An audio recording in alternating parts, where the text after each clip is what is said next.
ছিল ঘটনাটা? আমি নয়াটি বিধানসভার ডেমি প্রার্থী, নির্দল প্রার্থী। আমি রোজ প্রচারে যাই।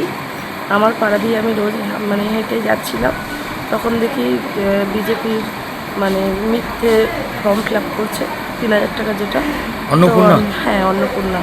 তো আমি বললাম যে এটা কিসের ফর্ম, কিসের জন্য ফিল আপ হচ্ছে? এখন তো এই ফর্ম ফিল আপ করা যায় না, এখন কিসের জন্য এইটা ফর্ম ফিল আপ করছে? ওরা এক কথায় দু কথায় আমার সঙ্গে কথা কাটাকাটি করতে করতে ওরা আমাকে ধরে মারধর করলো। কারা কারা মারধর? দেখুন, আমরা আজকে জগদ্দল বিধানসভার মামুদপুর গ্রাম পঞ্চায়েতের 10 নম্বর বুথে ডোর টু ডোর ক্যাম্পেইন করছিলাম। সেখানে টিএমসির কিছু হাড়মাদ মহিলা এবং কিছু ছেলে এনে যারা আমাদের লিফলেট যেগুলো আমরা বিলি করছিলাম সেগুলোকে একদম ছিঁড়ে ফেলেছে এবং আমার গায়ে হাত দিয়েছে। আমার হাত থেকে ফোনটা কেড়ে নিয়েছে, যে আপনারা দেখতে পাচ্ছেন এই যে ফোন পুরো ভেঙে দিয়েছে, হাত থেকে ফোন কেড়ে ভেঙে দিয়েছে এবং আমাকে ধাক্কাধাক্কি করেছে।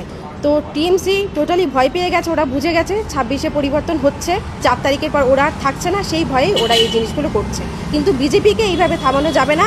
আমরা